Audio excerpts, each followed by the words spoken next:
suaranya renyah sekali. Yeah, berhasil. Akhirnya ya. 3 kali emang 3 times a charm kan. Suaranya enak banget sih. Iya, kayak recording di mana gitu, di studio gitu ya. Iya. Ini pakai earphone, Mbak? Enggak. Oh, masa?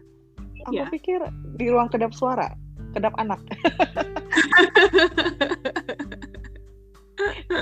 Ya lah, bisa sekali-kali melintas sih mereka ya.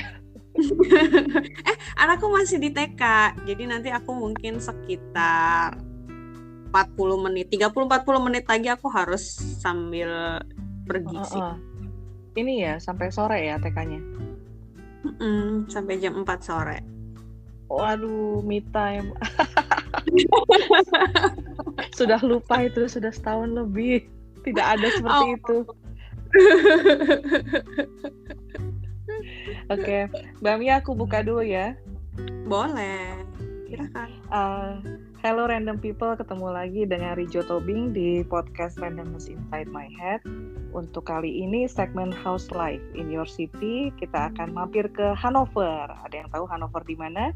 Dia ada di Jerman bagian mana, Mbak Mia? Ada di Jerman Utara. Utara deket kemana ya? Eropa Barat mana lagi ya? Sebentar, pertanyaan bagus. Kalau pembagiannya kayaknya termasuk Eropa Barat deh. Masih Eropa Barat. Dekat ke negara mana lainnya di utara?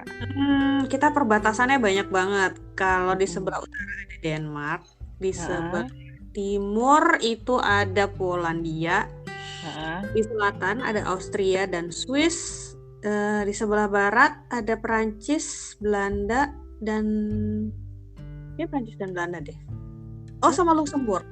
Wah, bener nggak ya? Barat, Swiss. Swiss ke bawah lagi. Karena dekat sama München kan, siapa namanya? Aduh, dari Zurich ke München 1 kereta langsung nyampe. Oke, teman saya kali ini adalah Mbak Mia. Nama asli Mbak, boleh? Boleh. Namaku Amelia Aquareta. Jadi Mia gimana ceritanya? Bukan Lia. Itu nama idaman ibuku sih kayaknya. Akhirnya dipanggilnya Mia. Ya, waktu betul. Tumbuh besar gitu ya. Suamiku juga gitu kok. Bapaknya dikasih nama apa, ibunya pengennya nama itu dipanggil nama itu. Jadinya jadi adil ya, semua dapet. Iya, cuma jadinya istrinya waktu itu bingung mau manggil yang mana. Akhirnya pakai nama kantor. Ya, saya berkenalan dengan Mbak Mia di kelas literasi Ibu Profesional, komunitas yang khusus pengusung literasi. Jadi berkegiatan di literasi, kita rajin menulis setiap hari nggak Mbak? Aku sejauh ini di bulan ini baru 1 kali bolong nih. Wah, perjuangan. Sebelumnya sering bolong. 1 kali bolong berarti masih bisa outstanding dong, ya kan? Lagi berusaha nih. Iya, semoga ayo. Itu berarti pertama kalinya. Yeay. Bisa. Sekali dapat outstanding tuh adiktif loh. Nanti pasti pengen lagi. Semoga aku lagi menjaga konsistensi sini. Iya, pengalaman dari tahun lalu soalnya, dan sekali males, aduh susah banget mulai lagi. Buat yang pengen tahu, kelas literasi Ibu Profesional itu apa? Itu adalah komunitas dari orang-orang yang pengen melatih konsistensi untuk menulis. Mbak Mia baru bergabung tahun ini ya? Aku tahun lalu udah deh. Masa? Iya, udah. Iya beneran. Gak ada di WAG? Aku pernah di WAG kayaknya sekali, terus entah kenapa, terus keluar. Oh ya ampun, kita gak pernah bertegur sapa berarti dulu ya? Kayaknya cuma sekali terus cuma 1 bulan gitu, terus bulan depannya kan gak dapat badge atau gimana, terus keluar. Terus pas dapat lagi mungkin udah gak gabung lagi ya? Ya ampun, aku bener-bener gak tahu loh dirimu sebelum tahun ini. Maaf. Gak apa-apa, karena emang aku kan jarang ini kan. Maksudnya tahun lalu emang kayak mut-mutan gitu, masih belum konsisten. Jadi terus akhirnya tahun ini berusaha supaya lebih giat lagi gitu. Kalau yang blog Mihdih Uns itu sejak kapan, Mbak? Nah, kalau Mihdih Uns itu baru tahun ini. Oh, oke. Sebagai bagian dari usaha konsisten. Betul sekali. Iya, Mbak Mia bisa disapa di mihdihuns.com ya, Mbak ya? Betul. Nah, kalau pengen tahu kegiatannya selama di Hanover. Mbak Mia, gimana tuh ceritanya bisa nyampe Hanover? Aslinya dari mana, Mbak? Aku tuh dari Jakarta sebenarnya. Terus kenapa bisa sampai di sini? Itu sebenarnya karena suami sih. Kerja, jadi kuliah. Aku ikut. Dulu dia awalnya sekolah di sini. Jadi dia emang udah dari S1-nya memang udah sekolah di sini. Terus habis itu setelah dia selesai dia mau melanjutkan di S2-nya. Terus habis itu dia kerja. Jadi kami di sini. Ketemunya di mana? SMA. Yoi. Oh, oke.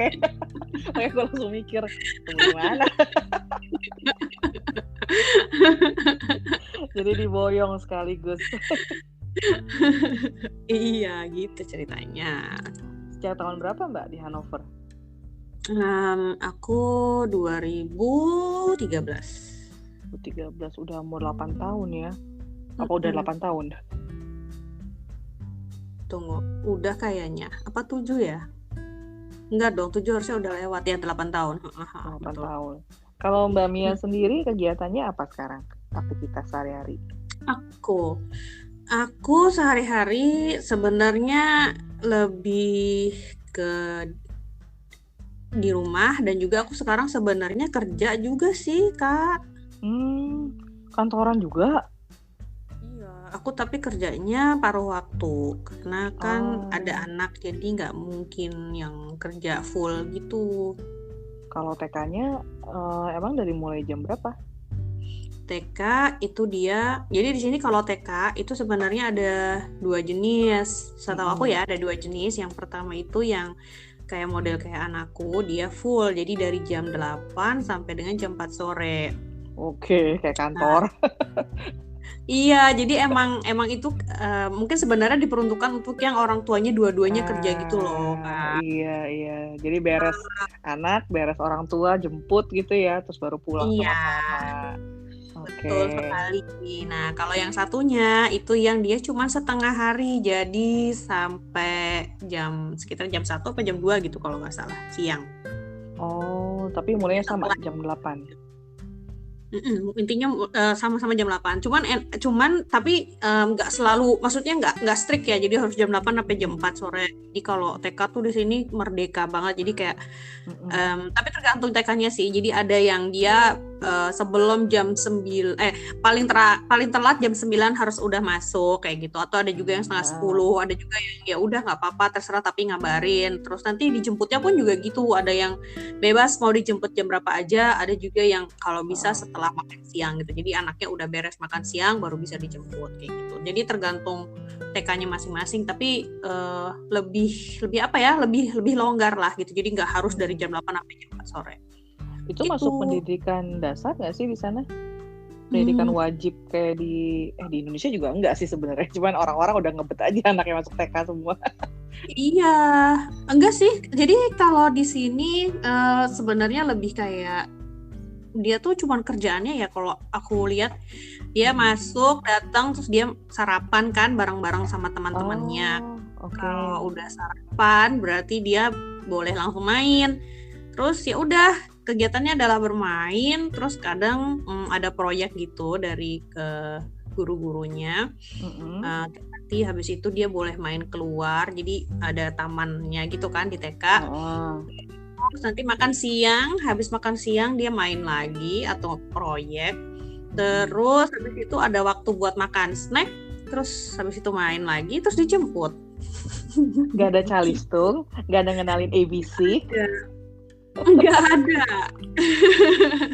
Mungkin ada ya, tapi dia nggak yang dia harus duduk dan belajar.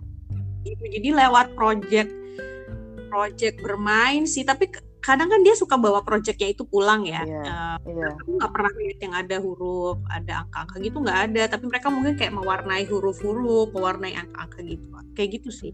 Iya, aku pernah baca di blog Mbak, blognya Teh Leni tuh, yang belajar bertukang dari TK. Oh, Mbak Leni kayaknya. Iya kan ya. Ya kayak gitu, belajar motong, belajar ukuran dari bertukang, megang kayu. Wow banget gak sih? Kalau di sini mungkin udah suntik tetanus semua anak ya. Seru sih, aku kalau ngelihat, jadi aku dulu, jadi sebelum aku kerja sekarang kan dulu aku waktu pas, sebenarnya bukan pas kerja, jadi pas waktu sebelum dia masuk TK kan ada aku nyari-nyari TK gitu ya, lihat satu-satu lah gitu supaya aku tuh bisa tahu dan bisa puas gitu. Jadi aku jadi di TK-nya itu tuh ada ruangan-ruangan gitu. Ini tapi case-nya sebelum pandemi ya. Jadi mereka tuh ada ruangan-ruangan, ada yang judulnya adalah ruangan untuk bermain peran, ada ruangan untuk eksperimen, ada ruangan untuk berkarya, Boston, apa ya bahasa Indonesianya, kerajinan tangan. Jadi kayak gunting, terus apalah segala macam, terus ada lagi apa. Jadi ada kayak ruangan-ruangannya gitu. Nah termasuk kayaknya yang aku nggak tahu deh yang bertukang itu ada atau enggak. Tapi kayaknya TK-nya anakku kayaknya nggak ada. Tapi gitu biasa. Jadi rata-rata di TK-TK itu dia ada namanya itu open concept. Iya. Dia anak-anaknya sendiri yang menentukan dia mau kemana. Terus nanti kadang dari TK-nya sendiri juga suka ada proyek-proyek tuh. Nah contohnya mungkin TK-nya Mbak Leni itu ada yang kayak kegiatan menukang itu. Terus ada kayak kemarin kalau di TK-nya anakku apa tuh namanya mainan beternak ayam kayak gitu. Jadi ada iya beternak ayam di blogmu. Iya. Luar biasa, beda banget sama di kita. Itu pernah kebayang nggak sebelum nyampe Jerman bakal menghadapin gitu? Karena kan ya udah kebayang di Indo kayak apa ya, pengalaman dulu waktu kecil, terus ngeliat ponakan misalnya, terus nyampe di Jerman beda banget kan konsepnya. Gimana tuh perasaan Mbak Mia dulu? Aku sih, jadi semuanya tuh di sini benar-benar apa ya? Dan aku orangnya kan suka penasaran gitu. Jadi aku suka explore satu-satu gitu. Jadi waktu pas kayak yang masuk TK itu ya aku selalu kalau bisa tuh aku datengin sekolahnya yang mau aku daftar. Terus aku ketemu sama kepala sekolahnya, terus aku ngeliat di situ ngapain aja, terus kegiatannya apa, terus aku juga ngeliat mereka tuh ngapain sih gitu, boleh kayak gitu boleh gitu. Nah terus habis itu aku juga nanya-nanya sama ibu-ibu yang di sini yang anak-anaknya udah TK duluan.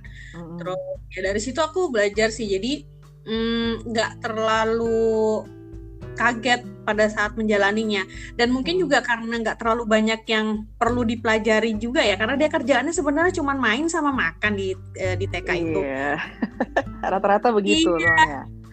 Sebenarnya aku agak-agak iri gitu sih, kayaknya dulu aku TK, aku tuh inget banget ada sebuah momen yang kayak waktu itu udah mau SD, terus aku duduk, terus aku belajar ngerjain soal gitu loh. Itu aku masih inget.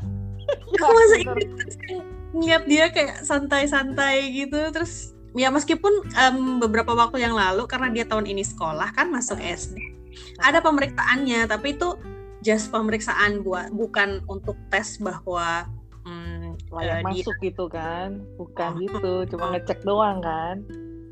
Dia udah siap atau belum gitu. Kayaknya kita juga usia TK-nya beda jauh deh, aku jauh lebih tua. Cuman aku inget banget itu ngerjain 1+1, 2+2 sebelum masuk SD. Terus ada kelas tambahan sore-sore, itu aku masih inget banget momen itu tuh, kayak aku masih inget. Terus dia cuma sekedar bermain. TK ada kelas tambahan, aduh bener-bener deh kita. Cuman gimana Mbak Mia, gak sampai ini nanya juga latar belakang pendidikan guru-gurunya. Kalau aku nanya misalnya. Aku nggak nanya karena jadi mereka di sini kenapa ya waktu itu aku nggak nanyanya sampai sedetil itu. Karena kalau di sini kan memang semuanya itu setahu aku lebih apa ya, Ausbildung tuh jadi kayak apa ya? Ya. Mungkin kayak sekolah kejuruan bukan ya? Kalau di Indonesia tuh kayak akademi minimal iya, D3. Jadi mereka kayak gitu. Kalau D3 juga enggak sih, ada juga S1 sebenarnya kalau jadi lebih kayak praktek. Ada sekolahnya juga, tapi lebih banyak kayak ke prakteknya gitu sebagian besar. Nah terus kalau misalnya mereka mau ngambil sampai posisi sebagai guru gitu, nah itu ada lagi apanya. Tapi mereka tuh rata-rata bukan yang pendidikannya tuh S1 gitu loh. Jadi bukan yang cuma sekadar lulusan SMA. Jadi mereka udah ada kualifikasinya gitu. Jadi emang nggak boleh kalau nggak ada kualifikasi itu. Iya, gitu. Iya kayak di Swiss. Itu, jadi aku nggak nanya-nanya lebih detail lagi gitu. Karena udah pasti standar kan. Mereka ada yang dari gimnasium terus lanjut ke yang Hofbildung itu kan ya. Kalau di sini sih aku tanya karena banyak tuh TK-TK yang ya bilangnya bilingual tapi gurunya belajar apa, akhirnya jadi ngajar apa gitu loh. Itu kan kita kadang kalau nggak linear gitu gimana ya, kamu tuh nggak belajar untuk mengajar, ngerti kan ya? Iya. Oh iya, pedagogi ya. Iya. Tahu aja nggak cukup, harus bisa tahu ngajar anak, apalagi yang kecil yang masih balita. Gimana handle emosinya? Gimana bikin dia tertarik gitu-gitu ya memang harus sekolah sih sebenarnya. Kayaknya di sini nggak bisa deh. Jadi dia harus melewati kayak dalam tanda petik pelatihannya dulu gitu loh, Karijo. Jadi nggak bisa atau kayak praktikum gitu. Jadi mereka nggak akan berdiri sendiri, dilepas sendiri gitu. Jadi pasti ada yang supervisi ya. Iya. Setuju yang itu. Anakku dulu TK di Swiss kayak gitu juga sih. Tapi gurunya bahkan ada yang S2. Dan itu kayaknya dipersiapin buat jadi headmaster. Jadi dia sekolah lagi. Cuma rata-rata memang ya certified. Nggak khawatir lah bakal salah diajarin atau gimana. Dan sama main-main doang kerjanya dulu. Iya, kerjanya cuma main, bikin prakarya gitu, terus makan, udah. Nggak sama tidur siang juga ya kalau di Jerman? Enggak, kalau TK udah nggak ada tidur siang. Oh gitu. Mungkin karena dia dulu masih 2-3 tahun juga sih. Masih ada nap. Kalau Hannover ini kota keberapa Mbak Mia? Aku dari awal tinggal di sini. Dari Jakarta langsung Hannover. Gimana tuh kesannya? 5 kata untuk menggambarkan Hannover. Waduh, 5 kata. Yang langsung kepikir aja. Aku suka karena tidak stres. Bandingannya Jakarta ya. Oh iya 5 kata itu. Iya. Aku suka karena tidak udah 5 kata. Pas kan? Iya. Bandingannya sama Jakarta soalnya ya. Iya, karena kan sebenarnya aku maksudnya bukan pertama ini sih keluar dari Jakarta. Sebelumnya kan kayak kuliah, terus juga aku juga pernah kerja di luar Jakarta gitu. Tapi sebenarnya kalau dibandingin sama Jakarta jadi kayak stres gitu. Kalau pas kayak di kota yang lebih kecil sebenarnya lebih minim sih tingkat stresnya gitu. Nah cuman karena aku terakhir sebelum kesini di Jakarta di matahari kayak masih malu-malu dan pulang matahari udah nggak ada. Terus di sini aku bisa merasakan suamiku kalau matahari belum ada itu berarti kita lagi di winter. Jadi maksudnya Iya, benar. Itu sesuatu yang berbeda gitu. Terus bisa pulang tenggo, bisa ke taman, udara segar. Gitu. Kalau Hannover itu kan sebenarnya kota yang termasuk besar ya di Jerman. Bandingannya Berlin, Heidelberg, München gitu-gitu kan. Banyak pendatang juga ya Mbak? Iya. Tapi sebenarnya kalau dibandingin sama Berlin mungkin enggak ya. Berlin terus kayak Hamburg, kayak München, Frankfurt gitu. Mungkin Hannover lebih kecil meskipun dia itu ibu kota negara bagian. Tapi kalau termasuk misalnya besar, ya cukup besar sih sebenarnya. Dan untuk pendatang kayaknya termasuk favorit kali ya, karena di sini ada ada 4 sekolah tinggi. Jadi mahasiswa tuh banyak di sini. Terus ada Stuttgart juga yang peralihan kalau misalnya dari sekolah di luar negeri terus mau S1 di sini gitu kan. Lalu kalau untuk pendatang-pendatang yang lainnya juga termasuk favorit karena mungkin di sini Hochdeutsch ya. Jadi yang bahasa Jermannya tuh apa ya, bahasa tinggi, Indonesia level tinggi. Yang istilahnya nggak neko-neko gitu loh bahasanya. Iya, jadi nggak banyak bahasa Jerman yang baik dan benarnya tuh ada di sini gitu. Benar. Kalau ke München apalagi ke Berlin itu banyak variasinya dan orang asing bakal susah belajar ya sebenarnya. Kalau dari Polandia banyak juga kali ya ke sana. Polandia sebenarnya di sini multikulti sih kalau menurut aku, karena kayak tapi emang tiap tahun tuh benar-benar jauh berbeda. Jadi kayak waktu pas aku baru-baru datang itu kayaknya sedikit sih. Maksudnya masih belum sebanyak setelah beberapa tahun terakhir ya. Khususnya setelah kemarin ada banyak pengungsi yang datang ke Jerman. Itu beneran beda banget gitu. Tapi sebenarnya kalau contoh aja, kalau misalnya kita lagi naik U-Bahn atau kita lagi naik bus gitu ya, mendengar orang berbicara di telepon dengan tidak menggunakan bahasa Jerman itu tuh udah biasa gitu. Jadi jadi ya emang di sini tuh multikulti gitu. Jadi malah mikir ini gue di mana ya? Gue ini yang ini ngomongnya bahasa Rusia misalnya, ini bahasa Poland. Beda-beda gitu dengernya ya. Macam-macam. Terus ada karena di sini juga komunitas Turki banyak ya. Komunitas jadi bahasa Turki. Terus ada yang bahasa Arab juga. Ada ya bahasa Poland, bahasa Rusia gitu. Jadi kayak contohnya kayak anakku gitu, dia teman-temannya dia kadang suka ini akhir-akhir ini ya, setelah dia udah besar seperti ini tuh dia kayak ada bertukar bahasa gitu sama temannya. Jadi ada yang bahasa Rusia, ada yang bahasa apa gitu, dia ngajarin bahasa Indonesia sotoy gitu dia. Jadi pick up words gitu ya dari bahasa apa? Oh ya ampun, lucu banget. Jadi pulang-pulang nih pakai bahasa apa, Mbak? Karena teman-temannya banyak yang dari Rusia, jadi dia kayak suka beberapa kata dari bahasa Rusia gitu. Jangan-jangan pas Mbak Mia manggil ngomongnya da, ya sama atau wi. Gimana rasanya Mbak kalau maksudnya Jakarta juga kan itu melting pot ya, banyak culture, tapi kan bangsa kita cenderung seragam sih secara kebiasaan dan lain-lain. Gimana dengan di Hannover? Kebiasaan tempat umum atau perilaku, ya bukan cuma sekedar perbedaan ciri fisik dan bahasa yang kita dengar mereka percakapkan gitu. Interaksinya gimana kalau di Hannover? Interaksi tuh maksudnya antara pendatang sama orang lokal atau antara penduduk kotanya, semua yang ada di situ? Kalau aku lebih ngelihatnya sih di sini biasanya sih suka yang ngebandingin antara orang lokal sama yang kaum pendatang gitu ya, atau juga sesama kaum pendatang.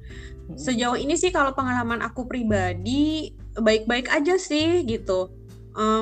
Cuman memang kitanya, kalau aku berpegangnya gini sih, karena kita kan maksudnya pendatang ya di sini, jadi kayak apa sih yang kebiasaan yang berlaku di sini gitu kan, di samping yang istilahnya yang mungkin nggak sesuai dengan kita gitu, tapi kan banyak hal-hal positif yang mungkin kita bisa mengadaptasi gitu. Nah biasanya aku memperhatikan kalau misalnya kita tuh bisa berlaku yang positif-positif yang sesuai dengan orang-orang yang lakukan di sini, itu mereka welcome gitu. Terus jadi nggak ada masalah gitu. Maksudnya apa ya? Maksudnya baik-baik aja gitu, nggak yang kayak gimana Shock gitu. gitu ya. Terus juga kalau misalnya kita berusaha untuk berbicara dengan bahasa Jerman gitu, itu mereka appreciate gitu, meskipun kita terbatas atau kayak mungkin lama atau mungkin sebenarnya ngomongnya salah gitu, tapi mereka lebih appreciate dibandingkan kita misalnya tidak berbicara dengan bahasa Jerman gitu. Terus apalagi ya? Jadi sebenarnya kalau kita lebih di sini tuh sering banget digaungkan tentang integrasi ya, kalau nggak salah bahasanya katanya. Ya kayak gitu. Jadi kalau kita nggak kayak membuat gap itu mereka lebih oke gitu. Tapi kalau dari kitanya sendiri kayak bertahan sesuai dengan ya kita maunya kultur kita kayak begini, ya udah kita begini gitu, nggak mau berusaha untuk melihat dari sudut pandang yang lebih luas gitu misalnya. Nah gitu. Jadi sejauh ini sih aku belum pernah ada sesuatu yang tidak menyenangkan sih gitu. Kalau misalnya ketemu sama nenek-nenek, biasanya sih yang ini tuh sama nenek-nenek gitu sih. Yang nanya ya kepo ya. Iya, nenek-nenek gitu yang kayaknya salah aja, tapi setelah anakku besar tuh jarang sih. Dulu waktu anakku kecil, waktu pas aku bawa stroller terus naik bis gitu kan. Mereka kan lebih sering juga naik bis ya gitu sih nenek-nenek. Ini kan ada satu aku ingat banget waktu itu dia tiba-tiba marah-marah gitu. Aku nggak ngerti ya kenapa nih orang marah-marah. Gara-garanya tuh simpel. Jadi itu tempat duduk memang buat nenek-nenek. Sebenarnya bukan buat nenek-nenek, maksudnya buat orang tua atau buat orang-orang yang misalnya pakai kursi roda. Sebenarnya itu juga boleh, buat stroller juga boleh gitu. Jadi sebenarnya aku juga punya hak gitu kan. Nah cuman anakku kan maksudnya udah waktu itu umur berapa ya, 3 tahun lah gitu. Jadi sebenarnya dia nggak ada di dalam stroller itu, dia maunya duduk. Ya dia duduk lah ya di tempat si kursinya kan yang bisa dilipat-lipat itu loh. Jadi duduklah di situ. Terus di halte berikutnya ada nenek-nenek. Terus dia tiba-tiba yang marah-marah gitu. Aku nggak ngerti kenapa dia tiba-tiba marah-marah gitu. Maksudnya dia kan ngomong baik-baik bisa ya gitu. Ini dia marah-marah. Aku sih yang aku ingat cuman yang itu gitu. Selebihnya kalau ada yang aneh-aneh, biasanya kayak orang-orang yang mungkin dia sakit atau gimana. Jadi biasanya kayak ada orang yang ngebelain, dibilang udah lo nggak usah dengerin, dia kayaknya ini deh, dia nggak sehat gitu. Cuman yang kondisi yang orang itu sehat sih cuma sama si nenek-nenek itu, yang aku nggak ngerti kenapa dia marah-marah. Yang dia marahin juga anakku masih kecil, dia juga nggak ngerti gitu kan.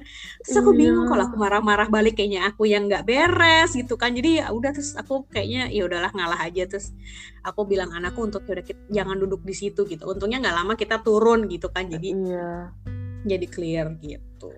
Nggak kaget tuh anaknya Mbak, itu umur berapa? Anakku ini umur berapa ya? Kayaknya mungkin sekitar 3 tahun 4 tahun deh. Bahasa Jerman dia waktu itu sebenarnya bahasa Jerman dia lebih bagus daripada aku. Aku tuh nggak ngerti nih orang kenapa gitu kan. Nah, anakku ngerti. Jadi ya udah dia bisa lebih bersikap gitu. Aku kayak ini orang ya ampun gitu. Kenapa sih gitu kan? Ya udah. Kalau di Swiss tuh anak-anak tuh benar-benar dianggap pembuat suara, pembuat onar. Jadi memang harus ekstra banget hati-hati di sekitar orang tua yang menginginkan ketertiban setiap saat. Iya. Tapi kalau misalnya si nenek-nenek atau kakek-kakek itu punya cucu, biasanya mereka lebih mengerti sih. Cuman kitanya yang panik kan karena berisik gitu. Iya kan. Tapi nggak semuanya. Kita kalau tempat umum aware banget, aduh jangan sampai bikin ribut yang gimana-gimana. Iya. Dulu waktu pas masih bayi, masih bawa stroller kemana-mana tuh, kalau udah dia udah mulai menangis, apalagi di bus itu kayak, aduh, nggak. Ayo pengen pulang, mana itu Doraemon, pengen pulang aja. Iya kan? Gitu sih. Soalnya selebihnya aku nggak pernah ada pengalaman-pengalaman yang aneh atau yang membuat aku merasa tidak nyaman gitu. Apalagi suami udah dari S1, berarti adaptasinya udah lebih bagus ya. Udah ada yang memandu, misalnya Mbak juga waktu awal-awal pindah, ada yang perlu ditanya gitu-gitu ya. Jadi nggak kita dua-duanya sama-sama baru. Iya. Kebayang. Jadi lebih mudah. Setelah pandemi gimana Mbak? Kotanya jadi lebih sepi atau enggak? Sebenarnya kita baru longgar itu baru di bulan Mei ini sih sebenarnya. Terus hari apa ya? Hari Selasa kemarin atau hari Senin kemarin itu baru berlaku lagi peraturan. Jadi peraturannya tuh kayak baru terus gitu loh. Karena kan memang kebetulan setelah kita insiden penyakitnya tuh tinggi terus beberapa bulan terakhir dari bulan November apa dari bulan Desember tuh tinggi terus. Nah terus kebetulan baru di bulan Mei ini tuh turun gitu. Jadi mulailah nih melonggar gitu kan. Cuman sih mungkin karena udah setahun lebih kan. Jadi tetap normal sih seperti biasa. Cuman karena toko-toko kemarin tutup, dari bulan November itu toko dan restoran tutup, jadi di kota sepi. Nah, tutup sama sekali?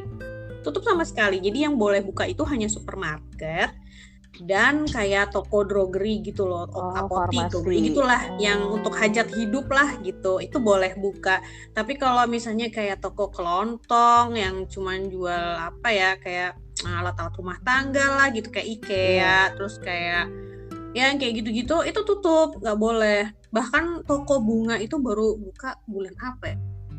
Ada, jadi kayak cuma boleh buka tuh toko bunga dan toko buku gitu. Jadi dibuat bergiliran, berstep-step gitu. Cuman emang ini lama banget sih kemarin, dan ini baru mungkin sekitar 2 minggu yang lalu ya baru buka, tanggal 10 apa kalau nggak salah baru longgar, toko-toko baru boleh buka. Dan ini kayaknya di kota udah ramai lagi. Cuman kan mereka harus menunjukkan hasil tes kan, jadi mungkin masih belum seramai yang sebelumnya karena ada persyaratan untuk tes itu gitu. Aku belum sempat ini sih, belum sempat ke kota juga.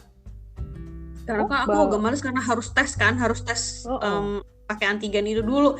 Nah, aku belum kepingin aja, kebetulan masih belum butuh yang aku harus datang ke toko langsung, jadi aku belum kesana gitu. Tapi kalau aku ngelihat pas lagi naik Uban lewatin si halte di tengah kota udah mulai banyak orang, jadi kemungkinan sih udah mulai rame lagi gitu. Cuman masih pakai yang 3M, masker, jaga jarak gitu-gitu di sana juga kampanyenya kuat ya. Masih, cuman ini jadi ada salah satu peraturan baru. Jadi kalau insidennya itu di bawah 35 selama 5 hari berturut-turut kalau nggak salah, selama 5 hari kerja berturut-turut insiden di bawah 35. Tapi aku harus ngecek lagi ya apakah bunyi peraturan seperti itu ada yang boleh nggak pakai masker gitu. Gitu. Udah boleh kayak gitu. Jumlah orang berkumpulnya juga makin banyak atau masih dibatasin berapa? Kalau yang itu tadi, peraturan itu tadi kayaknya untuk masuk kayak ke toko-toko gitu deh. Tapi kalau untuk yang berkumpul itu masih dibatasin kayak 10 orang, tapi harus dari 2 atau 3 rumah tangga. Iya. Jadi untuk itunya masih dibatasin, baik untuk pertemuan outdoor atau indoor. Tapi kalau misalnya masuk ke toko, itu ada kayak peraturan. Jadi ada persyaratan-persyaratannya gitu.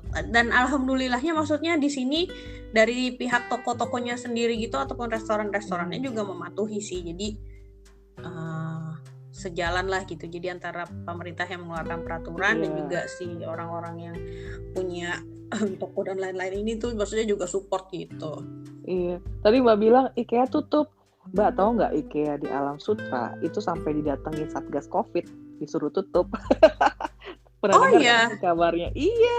Belum pernah dengar, serius. Iya, itu kalau nggak salah Lebaran tahun lalu. Orang kan yang pertama kali nggak mudik kan dan di rumah, tapi itu IKEA rame banget, didatengin tuh suruh bayar denda dong. Saking ramenya. Ya ampun. Iya, itu juga kan kebutuhan pokok soalnya IKEA tuh. Buat jalan-jalan. Beneran. Pindah kayaknya nggak ke IKEA sih. Gitu. Lumayan buat jalan-jalan doang sama beli cuman sightseeing ya. Iya. Tapi sekarang di sini juga ini berlaku. Jadi aku lupa tadi bilang. Jadi nggak yang di beberapa toko itu ada yang dia, aku nggak tahu persis itu, tapi peraturannya tuh kayak banyak dan detail gitu loh. Jadi dia harus bikin perjanjian dulu kayak gitu. Jadi emang beneran jumlah orangnya dibatasin banget. Gitu, nggak bisa. Kalau sekolah anak nggak pernah PJJ, nggak pernah belajar online ya? Jadi kayak ini bareng-bareng. Jadi benar-benar si pelonggarannya ini bareng-bareng. Termasuk jadi kalau kayak TK itu hanya boleh emergency. Jadi yang kayak kedua orang tuanya bekerja gitu. Jadi kayak kondisi aku dan suamiku, kita sama-sama bekerja. Nah, anakku tuh dapat hak untuk bisa tetap pergi ke TK karena kan nggak ada orang ya di rumah gitu. Itu boleh kayak gitu. Jadi hanya boleh masuk TK dengan kondisi tertentu gitu. Nah, terus habis itu kalau kayak sekolah itu kayaknya dia sistemnya gantian gitu. Terus habis itu jadi yang nggak boleh, yang beneran online itu yang anak-anak yang masuk di gimnasium, jadi yang setelah kelas 5.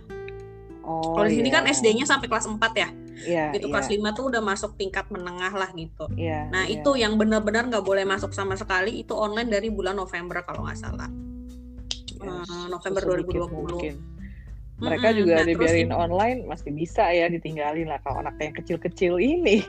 Yang TK ya, makanya suka kalau kayak kita di WhatsApp grup ibu-ibu TK gitu, kasihan sih, mereka bilang kayak udah mati gaya gitu loh, maksudnya anak-anak ini mau ngapain lagi gitu, karena di sini nggak. Kalau di Indonesia kan mungkin banyak ya kegiatan online untuk anak-anak kecil, kalau di sini sih setahu aku minim banget kegiatan opsi kegiatan seperti itu gitu. Iya, masih mentingin outdoor sih, gerak di luar ya kan ya, Eropa Barat begitu.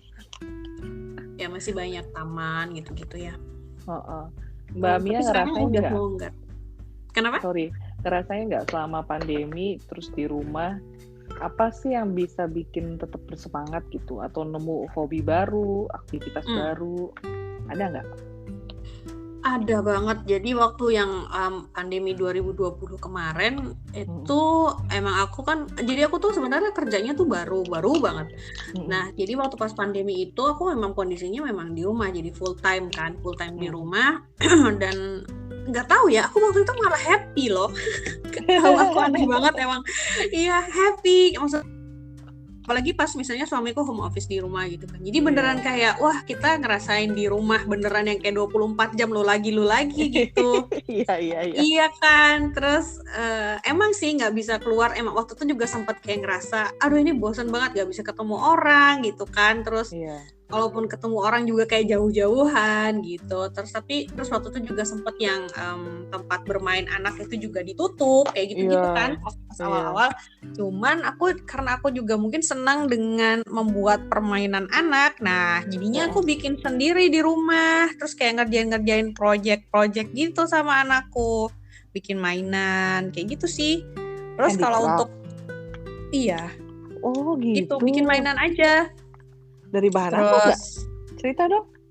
Apa ya, aku bikin macam-macam. Waktu itu aku gunting-gunting terus jadi dia bisa loncat-loncat gitu. Aku waktu itu udah nggak peduli sih kalau misalnya tetangga komplain gitu ya berisik. Aku bilang lah anak gue di rumah gitu kan, TK tutup, terus mau gimana lagi, tempat bermain anak di luar juga ditutup, terus dia mesti ngapain gitu kan. Jadi aku waktu itu udah nggak apa-apa, biarin aja gitu.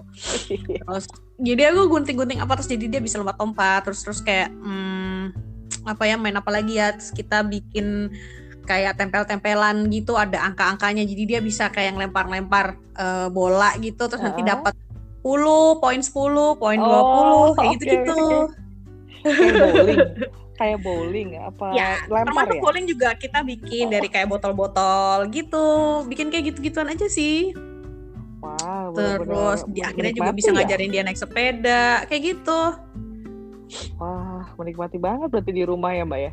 Waktu itu aku menikmati banget. Itu sama anak ya. Kalau buat aku sendiri tuh aku juga waktu itu jadi kayak challenge buat masak, terus bikin buat aku sendiri, terus kayak aku jadi menemukan kesukaan baru dengan tanaman seperti banyak orang di belahan dunia lainnya gitu. Yang tadinya tanaman cuman begitu-begitu aja, terus akhirnya mulai nambah gitu, dan sampai sekarang. Jadi bukan yang cuman hype pada waktu itu doang, tapi ternyata itu nikmat gitu. Aku nanya dong, mulainya dengan apa? Kaladium atau apa? Aku juga soalnya kenapa obatnya. Aku pertama kali itu mulainya dari anggrek sebenarnya. Oh, bisa di sana? Iya, ada. Maksudnya merawatnya nggak susah? Enggak, anggrek kan tergantung. Kalau dia tempatnya bener, itu aku butuh waktu berapa tahun ya, 1-2 tahun sampai akhirnya aku bisa, ternyata maksudnya memang harus tempatnya yang begini gitu loh. Oh, kirain cuma di daerah tropis yang benar-benar tropis gitu, nggak pernah kebayang. Kalau misalnya ke Eropa bisa juga bertahan. Ada juga ternyata bisa. Emang iya beneran ada. Aku mulai dari situ. Terus habis itu aku punya mawar. Wah. Sekarang udah mati. Iya, mawar di dalam rumah. Aku nggak punya balkon. Aku sebenarnya pengen banget punya balkon, tapi masih belum rezeki ada balkon. Jadi ya udah semuanya di dalam rumah, termasuk mawar itu. Terus habis itu dikasih temanku juga. Apa ya? Aku nggak ngerti istilahnya. Nama-namanya gitu susah ngafalin. Pokoknya tahu lah yang itu. Iya kan? Aku mulai dengan janda bolong. Aku ada. Itu aku baru tahu namanya, terus kayak kenapa namanya mesti itu sih dalam bahasa Indonesia tuh kayak. Iya, kenapa ya nama itunya Monstera? Kok jadi janda bolong? Iya. Aduh. Segala macam kaladium yang pink, yang totol-totol gitu punya juga, Mbak? Enggak, aku kaladium aku belum punya. Jadi aku masih bermain aman di segala jenis yang lidah mertua itu. Sansevieria. Iya itu. Terus ada Monstera juga aku punya. Itu ternyata easy. Jadi dia nggak yang manja gitu ya tanamannya. Aku suka tuh kalau yang kayak gitu. Jadi kalau lupa-lupa nggak apa-apa, dia tetap hidup survive. Iya, apalagi lidah mertua. Wah itu mah sampai gede juga. Kadang udah nyiram belum ya? Nggak yakin gitu. Kalau yang Sri Gading ada juga Mbak? Itu paling seger sih ngerambat gitu. Yang mana? Sri Gading. Apa ya nama itu? Aku kayaknya itu baru dikasih deh kemarin beberapa waktu lalu, tapi itu ada di kantor temannya, jadi aku dikasih sama teman di tempat kerja. Terus ternyata itu Sri Gading kan ya namanya? Iya. Aku nggak tahu tuh hati. Namanya apa. Bentuknya hati dan merambat. Itu potek batangnya aja tancap lagi. Jadi. Ya. Jadi seminggu langsung jadi akar baru. Di rumah. Pantesan. Terus katanya juga ini ya friendly gitu ya. Iya, friendly. Terus dia kan bahannya, daunnya itu nggak, apa namanya itu, hidrofobik ya. Jadi air tuh bisa nggak diserap sama dia. Jadi nggak akan sampai kerendam gimana kalau kita siram. Gitu. Terus bisa ditelantarkan berapa lama pun tetap hidup. Dan terutama sih, iya kalau dia merambat ngikutin sinar matahari tuh bagus aja meliuknya. Oke. Bisa dicoba tuh. Bisa. Aku kemarin baru dikasih, mungkin minggu lalu dikasih sama temanku, terus aku taruh di kantor. Ini baru ngantor Mbak? Hari ini ngantor atau enggak? Aku hari ini home office, tapi udah selesai. Dari jam 2:30. 2:30 di sini. Enggak ding, bukan 2:30. Dari jam 2 udah selesai sambil nunggu sama jemput sama ya? Kak Rijo, terus sambil nunggu jemput juga. Iya. Oke, pertanyaan terakhir, tapi ntar kita akan ngobrol lagi ya soal parenting. Boleh. Soal bikin mainan. Menarik banget soalnya. Harapan tetap tinggal di Hanover gimana, Mbak? Bakal lama lagi di situ atau ada yang ingin dicapai selama di Hanover? Kalau ini sebenarnya aku sering ditanyain ini sih beberapa kali, terutama sama teman-teman juga yang ada di Indonesia. Maksudnya masih lama kah tinggal di sini gitu kan? Kalau aku sih ngejawabnya sama suamiku, kita masih yang belum tahu gitu loh sampai kapan di sininya. Masih open gitu. Masih kepingin mencari pengalaman dulu di sini gitu. Karena kan kita kemarin sama-sama sekolah gitu kan, terus kita start untuk mencari pengalaman itu agak, mungkin kalau teman-teman di Indonesia udah pada kerja dan udah bertahun-tahun, kita tuh kayak baru mulai gitu karena kemarin kita sekolah. Terus di sini tuh asiknya adalah kita kayak banyak mendapatkan pengalaman dan pelajaran, tapi bukan sesuatu yang nggak bisa dipelajari di tempat sekolah gitu loh. Itu dan jadi sebuah pengalaman hidup. Karena kan kita juga jauh ya, jadi benar-benar mandiri gitu. Gitu. Itu sih yang juga berkesan buat kita gitu. Terus juga bisa lebih banyak belajar untuk agama gitu. Karena kita di sini minoritas kan. Jadi kesempatan itu ternyata lebih terbuka di sini.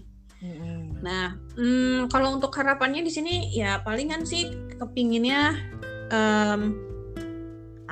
masih tetap bisa, meskipun kita tinggal di sini tapi tetap masih bisa mengajarkan si bocah kecil ini bahwa kita tuh tetap orang Indonesia gitu gimana pun juga gitu. Paling itu aja sih yang kita masih banyak PR juga sebenarnya. Jadi meskipun kita tinggalnya di luar negeri gitu ya, di Jerman, tapi kita tetap berusaha supaya nilai-nilai keindonesiaan itu masih tetap ada. Terus juga ya dia tetap dan kita bertiga tetap berada di jalan yang benar lah gitu. Itu sih. Dan kebayang sih kalau merantau emang gitu, mempertahankan identitas kita tapi menghormati kultur lokal, bisa diterima, bisa interaksi, tapi nggak kehilangan jati diri. Itu aduh, nyeimbanginnya over the years tuh lumayan lumayan PR nanti. Iya, berasa banget. Jadi tapi kalau misalnya banyak yang berpikir bahwa kalau hidup di luar negeri itu enak dan menyenangkan, mungkin karena Joy sendiri juga merasakan ya. Jadi kayak sebenarnya nggak juga sih gitu. Kita tuh harus di sini harus bertahan gitu, harus bertahan hidup. Jadi belajar survive sebenarnya. Dan itu nggak selalu yang happy dan bahagia gitu. Apalagi dulu pas zaman zaman sekolah tuh yang kayak kalau udah urusannya perpanjangan izin tinggal tuh pasti kita gitu. Ya ke kantor itu lagi gitu kan. Itu tuh deg-degan gitu. Ya contohnya kayak gitulah. Ya supaya di sini tetap aman-aman aja karena ya di sini kotanya nyaman dan aman gitu. Jadi ya semoga tetap bisa bisa kondusif suasananya untuk kita bisa tetap tinggal di sini mungkin untuk beberapa waktu ke depan gitu. Iya. Bisa tanya-tanya lagi soal Hannover setelah pandemi selesai yang entah kapan. Ada jadwal vaksin nggak, Mbak? Udah mulai nggak di sana? Ini sih berita yang terakhir di bulan summer ini anak-anak sekolah yang akan divaksin pada saat liburan pada saat musim panas ini. Sementara sih masih orang-orang tua dan orang-orang yang dengan penyakit tertentu. Gitu. Guru-guru sekolah, guru-guru. Nah, itu termasuk. Jadi kayak orang-orang yang bekerja, yang ketemu dengan orang banyak itu termasuk yang dia prioritas.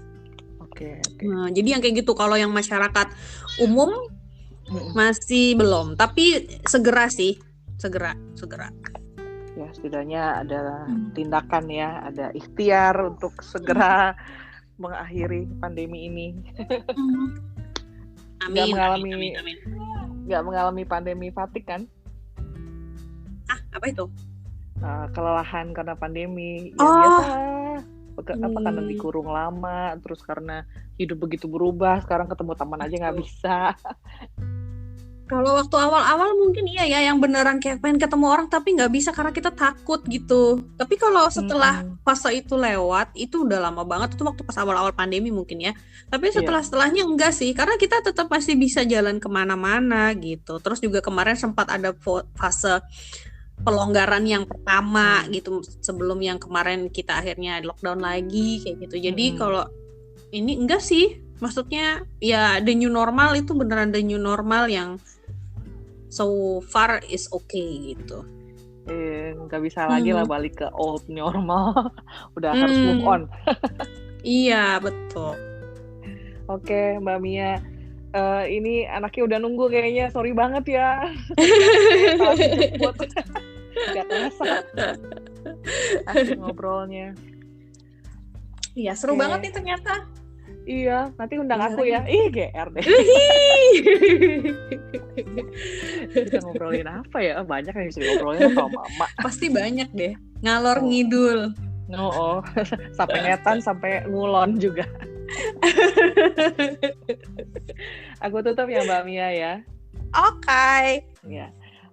Random People, hari ini sudah selesai segmen House Life in Your City. Hari ini kita mampir ke Hannover di Jerman bagian utara, bicara dengan Mbak Mia, Amelia Mia, teman saya di Klip.